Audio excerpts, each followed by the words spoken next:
So welcome everyone. My name is Erin Moss. I'm a member and volunteer chancellor at St. James Cathedral in Chicago. I'm also a board member here at EPN, where the church gathers. We're very happy to welcome you to this workshop, examining ministry to immigrants and immigrant communities. We're so thankful you're here and hope you'll take advantage of the multiple learning opportunities we have at EPN. Our biggest events, the annual conference, is full of those educational opportunities and is a wonderful way to meet your colleagues face to face and make new connections. We're happy to announce that the 2026 annual conference will be held in Charlotte, March 3rd through 6th. Registration for the conference opens on October 15th, and we really hope to see you all there. Just a couple of procedural items before I turn everything over to our panel. First, this session is being recorded. You will receive an email with a link to the recording and any additional materials provided by the panelists. Once all of that posts to our website's workshop library. We try to get this out within 12 to 48 hours. 24 to 48 hours. I also encourage you to explore our workshop library. It holds hundreds of videos on a wide variety of topics. You have access to all of them. You can watch them at your leisure. It's really a wonderful resource for the church. Also, the Q&A function is disabled for all of our workshops. Please enter your questions in the chat and the panel will answer them during and after the session as time permits. A transcript of the chat will be available alongside the recording. So thank you for being here. I'm now happy to introduce Amber Noel, Director of Programs at the Living Church, who will start the discussion and introduce the rest of our panel. Amber. Thank you so much, Erin, and thanks to EPN for hosting what I think is going to be a beautiful conversation. I hope it's useful to all of you who are listening today. My name is Amber Noel, Director of Programs at the Living Church Foundation, like Erin said, and I'm calling in today from beautiful Atlanta, Georgia. We are currently the only independent news source covering the Episcopal Church and Anglican Communion. But we also, if you didn't know, have just a bouquet of affordable and free publications for parishes and clergy. We also have programs that are created specifically with parish ministry in mind, conferences, a podcast, webinars like this. So if you knew the Living Church 15 or even 20 years ago or more, you might want to give us another look. A lot has developed over the past 10 or 15 years, and you can check us out at livingchurch.org. Okay, enough about me. I'm so looking forward to introducing our panelists to you. We've got a great group of ministers, thinkers, pastors, community servants here today. First, I want to introduce you to the Reverend Dr. Samira Izadi Page. She is founder and executive director of an organization called Gateway of Grace, which is a holistic ministry to refugees in Dallas, Texas. She herself is a daughter of Iran who fled due to persecution, and she has navigated political asylum and residency in the U.S. She is the author of the book Who is My Neighbor and co-editor of No Longer Strangers. She's also a popular speaker on mission, interfaith relations, refugee outreach, and bringing the love of Christ to people whose dignity has been compromised by oppressive governments and circumstances. Thank you, Samira, for being here. We also have James Montana, Esquire. He is an immigration lawyer and the principal at James Montana Law, and he is up in Falls Church, Virginia. He began practicing law at Catholic Charities of the Archdiocese of Washington. He currently represents indigent clients pro bono before the Federal District Court for the District of Columbia. That, I'm sure, is no easy job right now or ever. And he serves as a director of the Borromeo Legal Project, Incorporated, named, of course, after St. Charles Borromeo. And that provides free service to low-income clients who seek to naturalize and become U.S. citizens. And then we have, calling in from Berwyn, Illinois, 6 miles outside of Chicago, the Reverend Jaime Briceño. He's the rector at St. Michael and All Angels Episcopal Church, where he integrates liberation theology, very cool, into parish life and champions interreligious dialogue. His ministry includes a daycare center that supports low-income families. He is a son of Costa Rica. He also taught ethics there at La Universidad Latinoamericana de Ciencia y Tecnología. And so he brings IT expertise to the table, along with passions for social justice and racial equity. We also finally have the Reverend Christian Anderson. He is the Vicar of Operations at St. Mary's in Stuart, Florida. He leads their efforts to develop practical support for immigrant communities. In a former life, he was an actor. He's also a speaker and a coach, and he's the host of an online talk show called The Pour, P-O-U-R, which uses humor to discuss serious topics. And I'm sorry, I can't help myself, Father Christian. I have to give your Instagram handle, which is at your favorite Christian, your underscore favorite underscore Christian. Well, thank you all for being here today.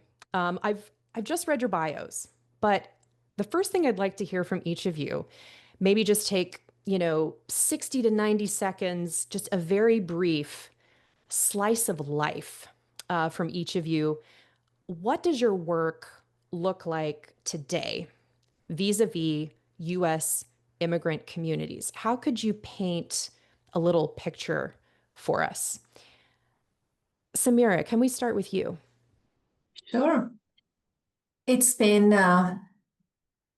recent months have been strange, painful in many ways.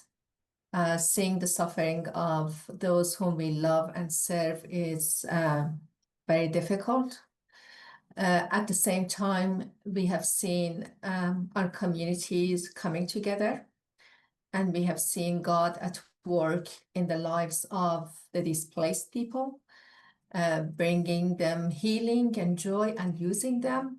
So it's always a life, ministry life, like any other situation and time in our life is a bag of, a mixed bag of sorrows and joys. These past few months, it's been strange. Yeah. And Mother Samir, could you share with everyone the countries that the people in your ministries, where are they mainly coming from? If there is, if there's sort of a top 3 to 5 countries that they're coming from right now. So for the past few years, we have been receiving refugees mostly from Afghanistan and from the Congo, Republic of Congo. And we at Gateway of Grace, we serve refugees from 16 different countries. And, the shift has been for the past few months that we are not getting new refugees into the country, but we are receiving new refugees to us who have been basically, for the lack of resources, have been displaced again from the organizations that they used to be with to now having no one to support them. And we've been receiving those families as well. Okay, thank you. James, can you give us a little slice of life of who you're serving and what that looks like right now? Sure. So our law office helps people who are pursuing asylum, who are applying for green cards based on marriage, who are fighting deportation. And I would say that there are two sides to the immigration bureaucracy right now. One side is exactly the way it was a year ago. And the other side has moved into high gear and is much more focused on enforcement and is also much more chaotic and brutal. So our life is half the same as it used to be and half very, very different. Okay, thank you. Christian, how about you? I think right now it's continuing to build the team, building the resources, and building the community. And so what I mean by that is just that we have an ICE office right in our town, so the numbers are really high. And so how do we become this resource that people can trust? That we were there for all the different ways that we can serve the immigrant community, but then also how are we building community with the sheriff to say, hey, we got to do what we got to do as clergy, and then building trust. And so that's just a lot of communication, and then finding out, and then asking the communities, where do you want us to fit in? And then in the midst of all this which was said before, there's just so much heartbreak that comes in the midst of it. And so there's all those great pastoral needs. So we're just trying to listen and then act upon that listening right now. Okay, thank you. Would you say that you're in a time of kind of we're in a period of heightened anxiety. So are you kind of, rebuilding or reconsidering strategies, rebuilding relationships right now? Is that more what it is, or you're still in the initial processes of building? Just trying to get a sense if you're, if you're sort of rethinking a previous ministry, or if you're just building one. I think thanks be to God, we're leveraging the work that has been done, I think, for the last 8-9 years, which was building relationships with, especially in our context, a lot of Guatemalan and Mexican communities. And so if we didn't have that and we weren't in a relationship, this would be a whole different story right now, but that's been there. And so now it's a little bit of reorganization of saying, hey, we're gonna be more focused now, but from a preaching, teaching, pastoral, and then also addressing just the basic needs in front of us, legal aid, et cetera, et cetera. That's more of a focus. But fortunately, those relationships have been there. If that answers your question. So I guess it's just putting it from first into fifth year. Okay. Yeah, that does answer my question. Thank you. Because people will be at all different places along this journey. So that's very helpful. Yeah. Father Jaime, I'd love to hear from you. What's going on in your neck of the woods? Yeah, well, we were put into the forefront of this, whether accidentally or by design, when the buses started arriving a few years ago with migrants from different bordered states. And that puts us into the situation of really creating networks of care and support. We open our house here at the church for recent arrival immigrants, and they're living with us in the house. And we had also found that a lot of the recent arrival immigrants had fallen into the cracks of what DCFS in Illinois provides for daycare support for families. So if your family doesn't have all the right legal status, the state doesn't provide you with daycare. So we have to supplement free daycare for people, and that's part of the work we're doing these days. So housing and daycare, like what we do every day.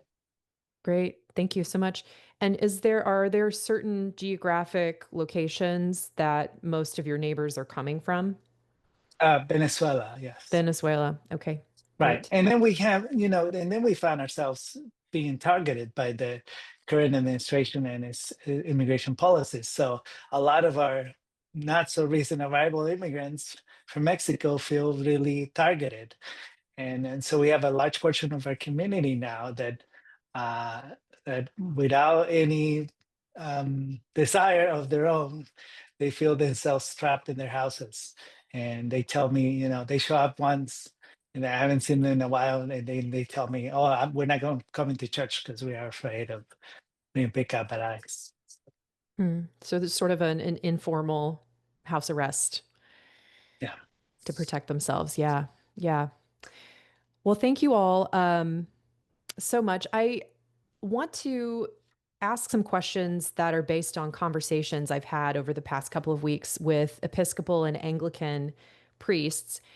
And a lot of these questions have to do with how churches can build healthy networks of care and support, healthy and lasting networks of care and support, because it just seems like aggression against immigrant communities is ramping up, but there's also a lot of uncertainty, confusion among people of goodwill about what to do, how to go about it.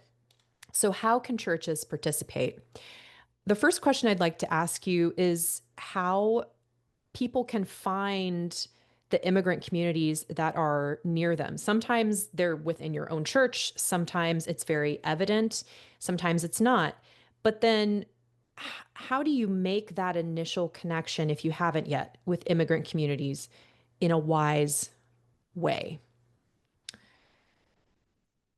I would say that if you have a response, maybe, I know we're not in third grade, but maybe put your finger up so I can call on you and we can, okay, go ahead. Well, when we talk about immigrant communities, we are talking about communities that are already existing. So we are not trying to find them, we are trying to enter into a relationship with them. And we see their members everywhere. They can be our co-workers, they can be at the grocery store, or sitting in our pews. So we can use them as bridges to build relationships and identify the ethnic leaders. I'd say the most important step is identifying the leaders, because those are the ones who know. The leaders, ethnic leaders, are the ones who have the trust of the community. They know what's going on and they know what the needs are and how we can best serve those needs. Yeah. Mother Samir, do you have an example of making a connection with a leader? Yes, for example, when we have, an Arab refugee, so because I'm an ethnic person, so I would be considered an ethnic leader, right? Or when we have an Arab-speaking person, a refugee, we seek a pastor who is, an Arabic-speaking pastor, or Arabic-speaking leader. To connect the ethnic person to their community, and to build a relationship that we can leverage then for serving other people within the community. Okay? And likewise, when people connect with me, they are not just connecting with me, they are building relationships that would serve again as a bridge to building relationship with the entire, Farsi speaking community or Urdu speaking community. A few days ago, we had a bishop consecration, and we had Bishop Pogo, Secretary General of the Anglican Communion, and he was here, and we were able to bring the leaders, because we had those leaders in the community and had those relationships. We were able to bring 3 congregations from Farsi-speaking community to Urdu-speaking to Igbo-speaking, for them to hear from each other. So yes, building relationships with the leaders is the key, ethnic leaders. Locating them and then connecting people who could really benefit from being connected to a leader of their ethnicity or who speaks their language. And it sounds like also helping people connect with one another can be a great ministry opportunity. Yes, and also for then for the Anglo or American people to connect to the community through the leader. Just as when someone comes to a church, you don't expect someone to come to church and start doing things on their own without the pastor or the rector of the church knowing, right? So people need to get connected. In order to serve, they need to get connected to the community through the leader. Yeah, thank you. Christian, I think you had your hand up. Yes, so for us and for a lot of Episcopal churches, it's usually a pretty homogenous community. We're historically a white community, and so it's so important to just period. I think time has taught us that to make sure you're a missional community, which means you're going outside of your comfort zone and making relationships with communities don't look like you, act like you, talk like you. And so if that work has been done, great, then you kind of can identify the leaders who you need to be in relationship with. But if those relationships are not there right now, then I would say, especially if you're whatever immigrant community might be vulnerable right now in your area, the churches or religious community is the best way to start.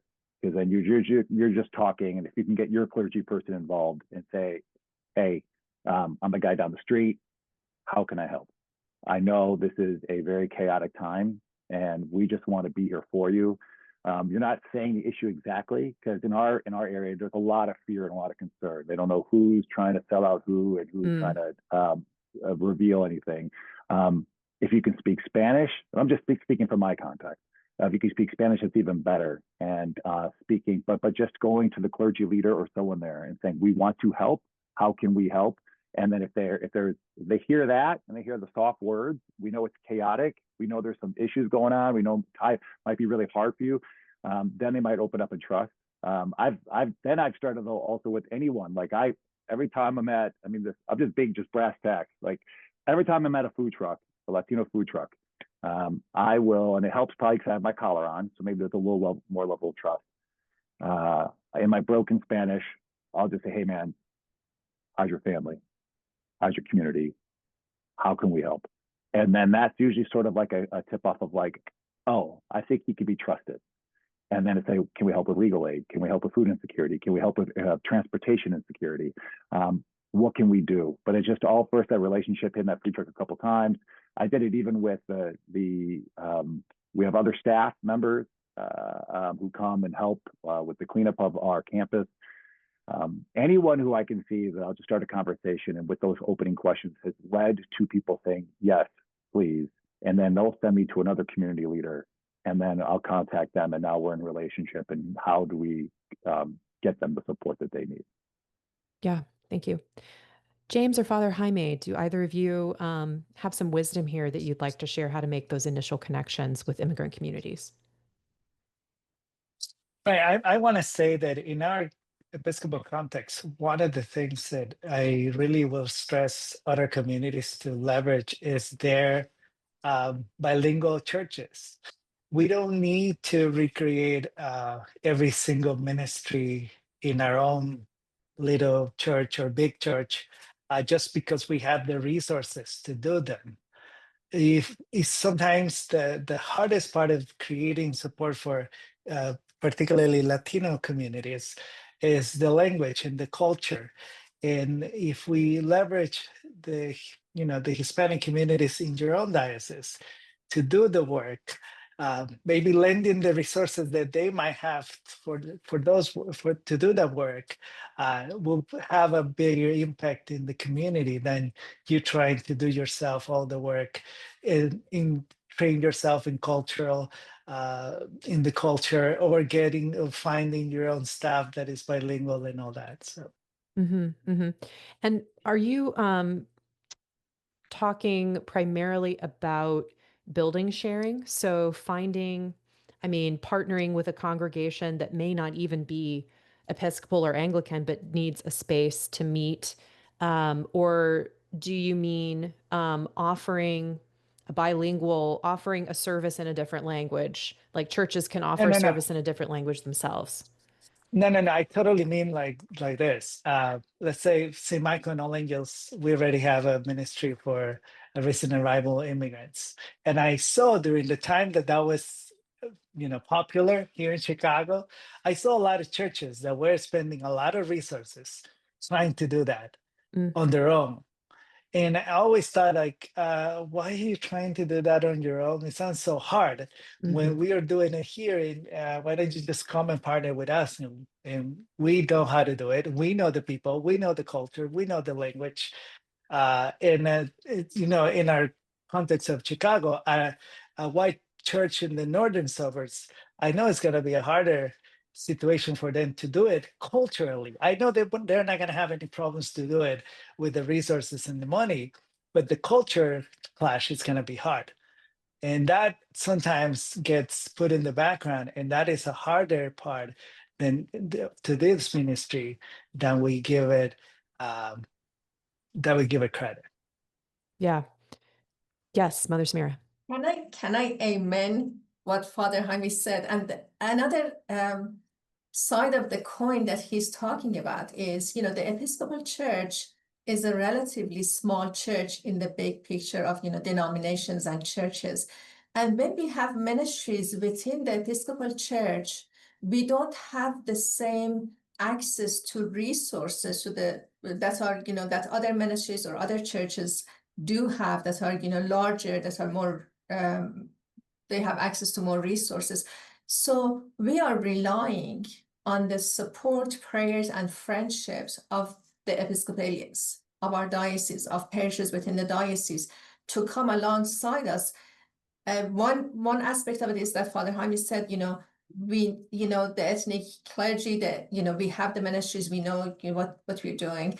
The other side of it is the practical side of it, that we need the support of our Episcopalians, our friends, to do this work that's our common ministry as Episcopalians. Yeah, what might begin if you who are on this webinar today found a parish, maybe even outside the Episcopal Church, that's local to you to partner with, that has something that you don't, to offer in service and partnership to immigrant communities, one cup of coffee could start something really beautiful. Getting out of your comfort zone, going to someone else's church service in order to meet them and connect with them could be a beautiful thing. James, I'd like to offer you a chance to add to this question if you'd like to. Building community is something that lawyers are exceptionally bad at, because if you charge by the hour, it's hard to initiate conversations. We charge flat fees here. We don't charge by the hour. For us, it's something that brings clients in the door if they see us at their church, or if we're introduced by someone they trust in their faith community. But we have a hard enough time just keeping up with the requests for assistance, given the climate that we're in. We try to keep our heads down and do the work, and we'd be better off, I think, if we did more community building. But we're imperfect and we have trouble. Yeah. This brings me to another question that a pastor asked me, which is about finding organizational partners, which we've partly discussed. But I want to go a little deeper into that question about how to find either a fellow church or a law firm that's doing good work, or another nonprofit, how to find organizational partners to work with so you're not trying to awkwardly reinvent the wheel and make the same failures people have made over and over again. What are some good ways to go about finding those partners? And what are some green flags that would say, oh yeah, this has promise, these people are on the level, they're doing good work, they know. And what are some yellow or red flags that say, these folks might be in the category of when helping hurts? How would you all help people find those solid organizational partners? James. So in the immigration law area, there are quite a few nonprofits, most of whom are excellent. But a good starting place is the Catholic Legal Immigration Network, or Clinic, because they not only have trusted affiliates all over the country, but they also offer webinars and other educational materials for non-legal partners who are looking for information on how to help and what to do. So I warmly recommend Clinic to everybody. You asked what are some red flags. In the for-profit space, the biggest red flag is someone who's running a notary shop. Someone who's just notario publico, or sometimes it'll just say multiservicios or something on the thing that says we do document preparation and other immigration work. These people exploit lots of communities in the United States. We find around DC, especially Central American communities, by portraying themselves as legal professionals when they're not. They may as well be the helpful guy at Staples, but practicing law on the side, and it creates real human misery. So biggest red flag is notarios. Thank you. That is very good to know. Christian. We went through Americans for Immigrant Justice, and so they are fantastic for the same everything that James Montana just said too. I mean, I think usually the Catholic Church always a great place to go to, because usually they're much more in tune also with this whole situation in general, much more than the Episcopalians. And then so from there we got a hold of an immigration attorney that they recommended from the local Catholic Church, because they have a huge Guatemalan population. And then we checked in with other ministries that serve Haitian immigrants, Latino, Central American, South American immigrants, and it all kept on coming back to these 2 or 3 names. And then we knew there was other names of attorneys that you don't want to recommend, because they'll just take on the case, just like James said, and they'll charge $10,000, $15,000 if they know for a case that's not going to go anywhere. And so we found this from just asking a lot of questions from trusted partners who are in the trenches doing the great work. And then that led us to Americans for Immigrant Justice. And then so now for people who want to just support financially, We have that here. So we have a couple names of attorneys that we like that we just now start to partner and then fund and support. But Americans for Immigrant Justice is a great place to get those get those allies. Thank you. And just to say that these, I'm sure, would also be great repositories and great repositories of legal resources and facts. So I know a lot of people are still asking, how do I know what's true? How do I find facts about what's going on? Find someone who is in the trenches of partnership ministry service, like the ones we've mentioned today. Those are good places to also find the facts. Would anyone else like to contribute? Let's see. Father Jaime, would you like to contribute? Samira, yeah. So for serving the families, one effective way would be to look at our own Episcopal Church and the ministries that we already have. Episcopal leaders are already at the front lines of ministry with immigrants and refugees. Many of them lead nonprofits, they're community organizers, and parish-based programs that they lead. So we already have those in many places. And that would be a good way to look for those leaders, for those programs within the Episcopal Church and support those programs. Again, it's really important for people who serve to have the support of the community, the diocese. I was talking to a bishop 2 days ago from South Texas, and what they are experiencing is just it's just unimaginable. And I'm thinking, okay, we need to support him. So looking at those, and also, when you look at those leaders, you see, you can identify whether they have the trust of the rest of the, diocese or leaders or the community that they serve or not. And that would be a good way, a green flag to know whether that's a good person or organization or program to partner with. Thank you. Father Jaime, would you like to contribute to the question, to this one? Yeah, and in a very practical sense, for me, I had found that the best partners have come from nonprofit organizations that provide case management. They usually have a lot more context than I do. And because with case management, they do, they have all other networks of people that they have worked with. So trusting those community partners that provide case management, I had seemed to be the most effective. Thank you. And I've also been made aware of the Episcopal Church Immigration Toolkit that I am going to drop in the chat. And I think that I've been dropping lots of helpful links in a private chat to just the panelists instead of the rest of you. So there we go. Let me drop also a link to the Catholic, it's called Clinic, is the acronym for it, the Catholic Legal Immigration Network. And then I think we may send out a follow-up email to everyone thanking you for being here, and maybe we can include some of those links in that email. The next question that I have for you all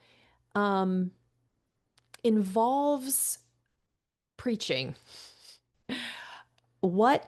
And teaching too. A lot of people wonder, what should I say? And when you have folks who are like, we are not saying enough fast enough, we're not giving our people enough courage and encouragement to understand and speak boldly and act boldly in regards to immigration. And other people are saying, oh man, I don't want to drag politics into the pulpit. So many people are tired of that. Both of these sides have content that needs to be considered. However, what is the moment to bring this up in preaching or teaching? What can be said? What needs to be said about immigration when it comes to preaching and teaching the Word of God?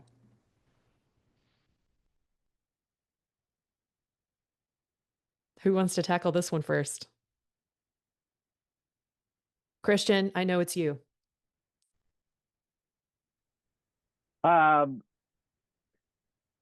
Just focus on the gospel And if you focus on the gospel, I think that's what we found. I mean, I serve a parish that's probably, there's probably people have extreme views on either side. And one thing that we all stay focused on is Jesus Christ. And I think anyone who serves the Purple Parish, that's how you do it. You can't preach the policies.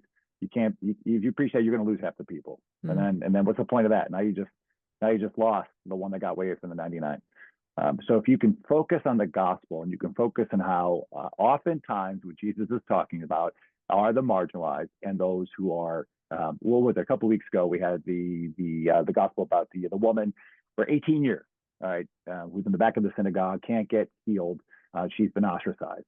And so it was an easy jump to make that Jesus shows up and says, hold up, what about her? She's the one who got left behind. Why is she not healed? And I don't care if it's Sabbath. I will break the law in order for her to be healed. So it wasn't a hard jump to be like, well, guys, let's just name it. Right now in our midst, that woman is the undocumented community. And people are like, oh, okay. All right. And then, so what are we going to do about that as followers of Jesus Christ? And to just stay focused on Jesus. We have our friends who are just, you can name a couple stories. I think if you can name a couple stories that you know firsthand of families that have been together 20 years, 15 years, 10 years, law-abiding citizens doing incredible things for our community. Now dad is in alligator Alcatraz. Like, what are we doing here? So with people who follow Jesus, how do we respond? And you don't tell them how to respond. You offer that to say, how do we do this as followers of Christ? It doesn't hurt that if you say, and yes, yeah, I understand the law, because if you got folks who are just like, no way, man, this is the law, it's been broken. Okay, cool.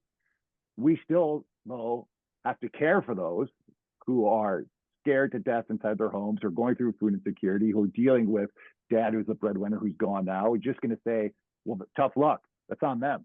Well, that's not what the Good Samaritan did. He didn't just say tough luck. It's not because he should have been carrying a weapon if he wouldn't have gotten beaten up on the side of the road. No, the Good Samaritan goes to the person. So I think there's almost every Sunday the gospel offers us a way to approach that, where someone who might be adamantly against this whole immigration issue, they're still gonna be like, I love Jesus, and Jesus is saying, yes, we need to care for this. And so yes, you can hold both up and say, we need to care, we need to do something.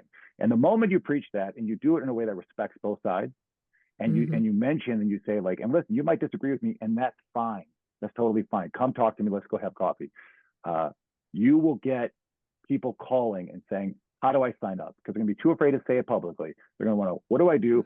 What checks, where can I send them now? Because it's breaking my heart, and I know these are our friends, and I want to do something about it.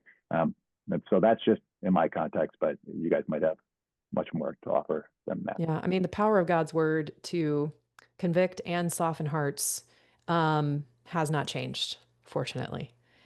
Mother Samira, you look like you have something burning. Well, I agree with what was said, and add that we also need to hold before people, remind people of our baptismal covenants, that to honor the dignity of each and every human person and individual. So that's another aspect of it. And there's also the prophetic aspect. And that, again, when you preach the gospel, that also comes up. But sometimes we need to name the barriers that we have, the fear, the prejudices, the nationalism.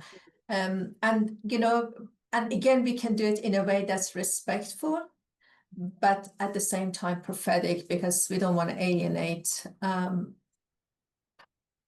those who are not at the same level as others on the issues that we are concerned about.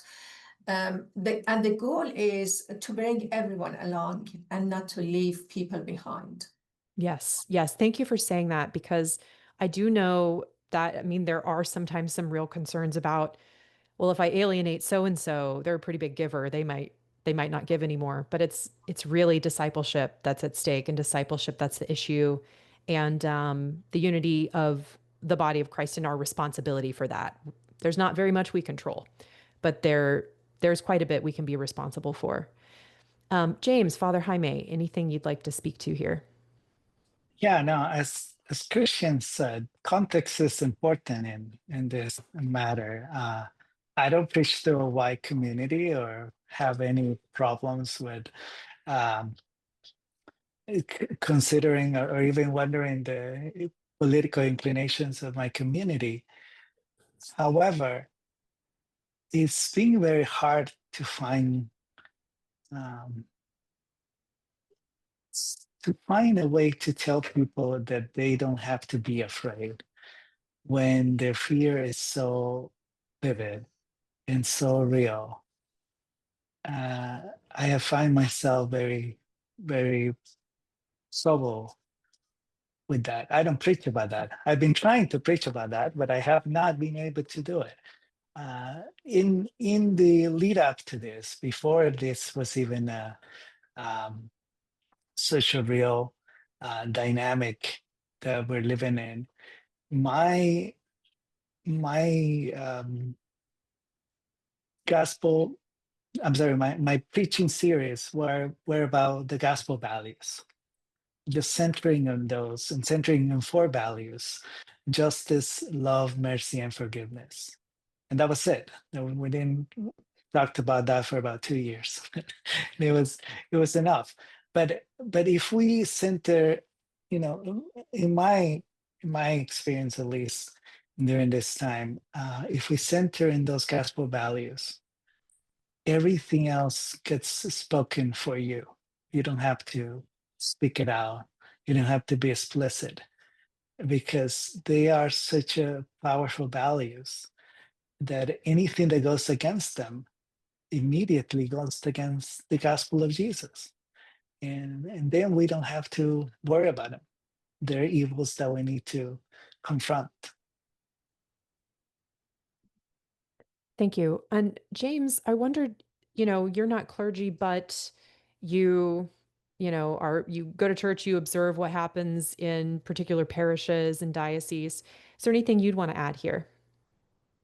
One thing that I think is useful to think about from the pews rather than from the pulpit Mhm. is that the people in front of you think not just about their obligations as Christians, but of their obligations as citizens, or if they're non-citizens, as residents of this country. And distinguishing for us between our obligations as citizens and our obligations as Christians can be quite enlightening, because I think people think in terms of responsibility broadly without thinking about the responsibility to whom, um, to Caesar or to Christ. And so, personally, as someone in the pews, that'd be something I'd be interested in hearing about next Sunday. Yeah. Thank you. I would like now to go more explicitly to the legal side. Um, Someone asked me how they might address reservations in their congregation about assisting people who are undocumented. But I want to broaden this question into how does a church or a Christian leader decide how to respond to the current enforcement policies, ICE immigration policies of this administration? So how to, how do you discern, when does a congregation draw a line in the sand and say, we're happy to obey the law until we get to this point, and then beyond that is the woman who is, has had a spirit of infirmity for 18 years. Come on, let's heal you. It's the Sabbath, but we got to do it. So Jesus was so good at discerning when to do what he needed to do to obey the Father in love. How do churches, I know we're doing it imperfectly, but what are some good tools for discernment there? Other than prayer. Yes, James. So maybe it'll be helpful to talk about what the law says about this before you decide, whether to violate it or not. The law Yes, that's good. says that you can't violate what's called the alien harboring statute, which makes it a crime to assist with illegal migration via providing shelter or assistance to people who are in the United States illegally. Read broadly, that would include every Motel 6 and soup kitchen in America. But historically, the government has read it quite narrowly. There have been prosecutions of sort of humanitarian organizations at the border that do things like leave out water for people who are crossing. Mm-hmm. But those prosecutions have been rare. In practice, if you pay for the application of somebody who's trying to avoid deportation, if you serve as a financial sponsor for somebody who is trying to get a green card, if you volunteer to teach English at a naturalization clinic, you are not going to be touched even in this administration. So my message as a lawyer to most people is be not afraid. You can assist with this without any legal liability whatsoever. The question for churches, I think, is different. If you are worried about immigration officials coming into your church, for example, other considerations apply. But for individuals, I think that a broad message of support is appropriate. Engagement and helping immigrant communities is not going to put you in legal jeopardy. That's extremely helpful. Thank you. Samira, Jaime, Christian, what have you found? Yes, so I just a word of caution. We have to be very mindful of both in advocacy, in preaching, of what we say and how we say it.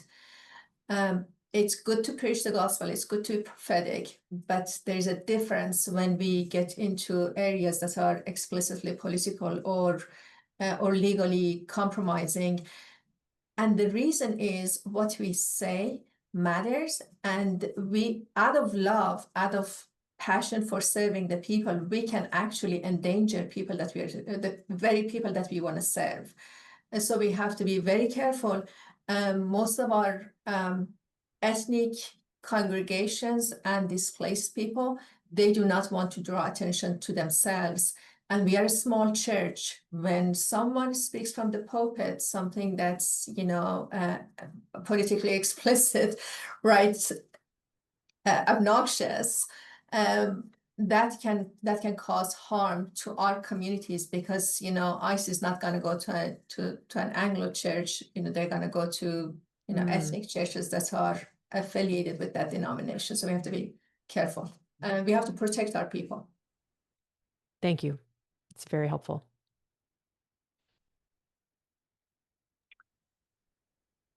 I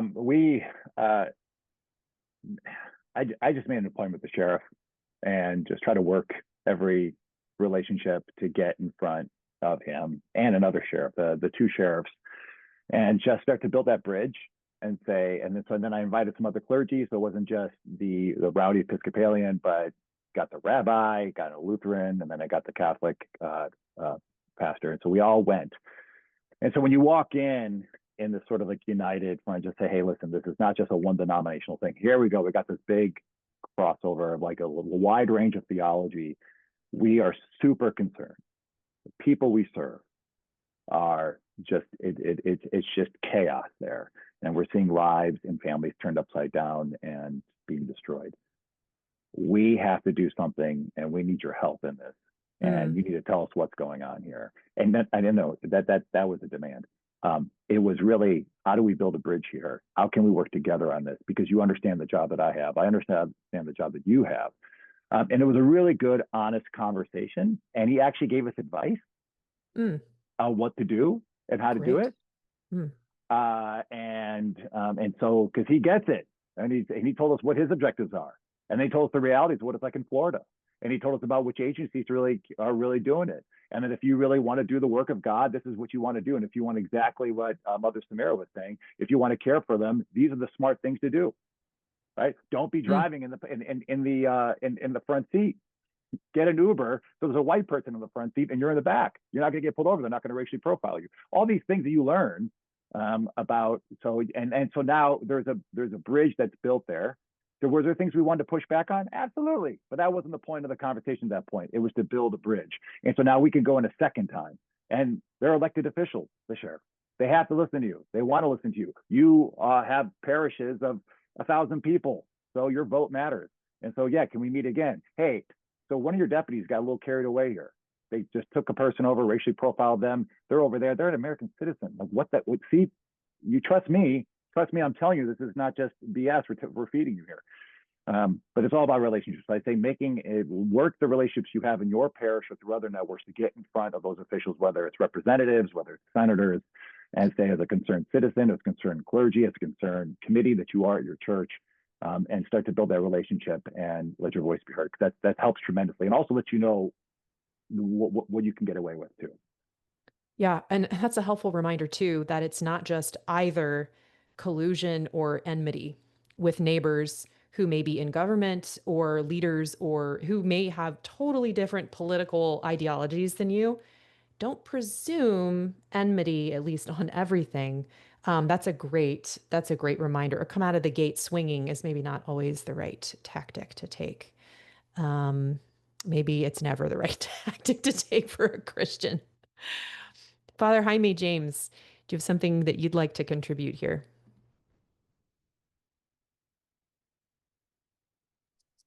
No, our dynamic is quite different. I mean, only ICE could be the problem, or any other federal enforcement agency. Local officials cannot getting involved in this. So that's it's a problem on its own. But we had ICE showing up at the front of the church because there's a hospital. So knowing that they're in the entrance of an emergency room was quite harrowing. But what else can we do? I'm not gonna go and stand against them, but I guess I could get racially profiled now and be taken and deported or whatever. But no. Father Jaime, have you done any thinking or prep work about what would happen if enforcement activities occurred at your church, or if ICE showed up outside the narthex? I mean, are you sort of like, Right. I'll pray about it we when do it have, happens, or have you thought no, about it? no, we have private signs where they cannot go and all that. And I mean, I could not believe they battering at Baker Center, but we'll be surprised. So that's the other part of it. I mean, I don't know what that would entail, but uh, we do have a procedure. Like, no one can get into the daycare unless we know who they are, and if there's someone that we don't know, we just talk to them through a camera, and that's it. So we wouldn't open the doors. That's about our good a good policy as we can do. And there's nothing else we can do. So Did you mention that you have signs that say private or private property or something like that? yeah, later in the church, inside the church, they can get inside the church. But I mean, we're a small community, so hopefully that means they won't target us. But who knows? Okay. They James, do you did have show up at any? a local Catholic church a few weeks back, though. They were in the front, in the outside of a church when people were walking in and out and picking up people. No, we don't know if he was targeted or not, or they were just grabbing whoever was walking in and out. So, It but might that be was a interesting. larger church.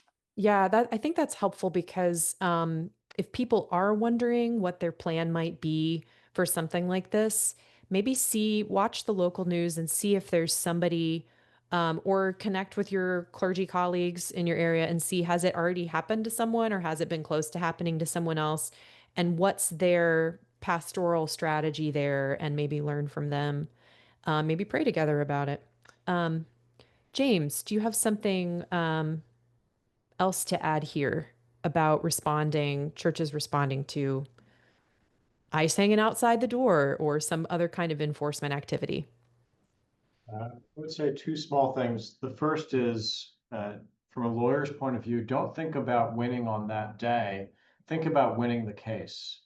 So if if ICE comes into your church, despite the fact that there's a sign that says private keep out, and they arrest somebody in violation of the Constitution, that they may well not be able to deport someone who's legally removable from the United States because of the unlawful arrest.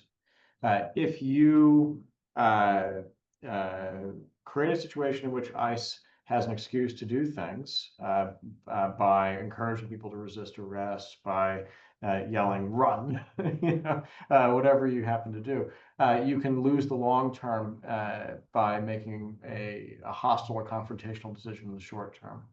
The second thing that I would say is also about the long term, which is preventative steps that people can take if the worst happens. For example, parents can set up guardianship arrangements that trigger in the event of detention. right? So that somebody can pick up their kids from school and take care of them. People can set up powers of attorney so that their property can be accessed, their bank accounts can be accessed, and people can sign documents for the lawyer who's trying to get you out of jail. So one thing that can be done is to work with your parishioners to try to lay plans in advance in order to diminish the consequences of enforcement action.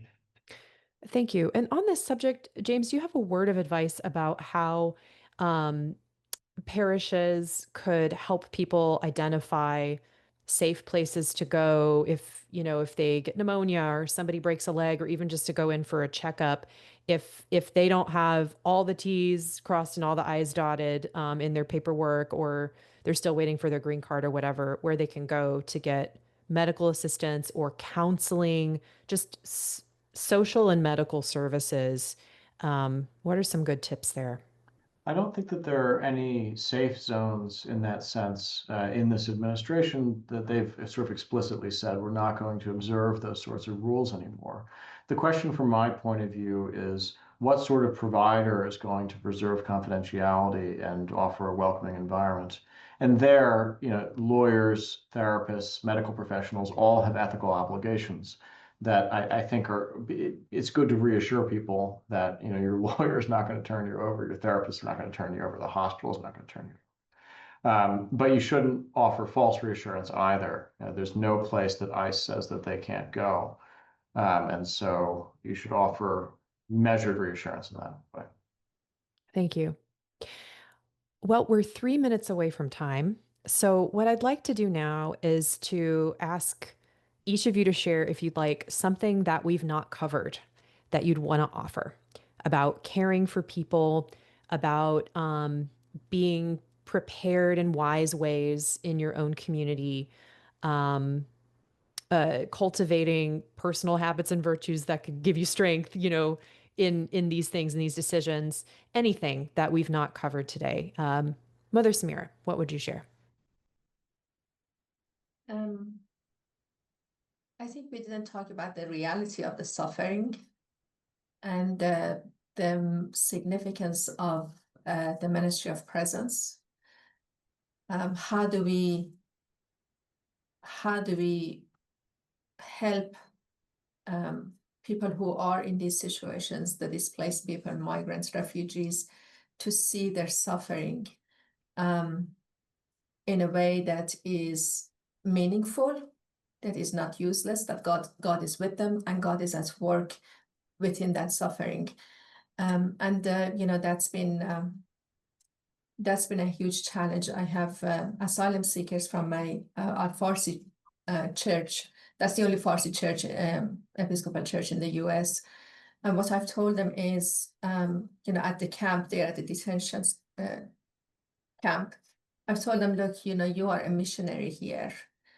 I know it's difficult, but focus on what you can do for others, how you can be a blessing to others, even, as you deal with your own situation. So I think it'd be good for us to think about that and to find ways to help others, kind of formulate their thoughts and their spirituality in a way that's redeeming, that there's God is still at work, God is present.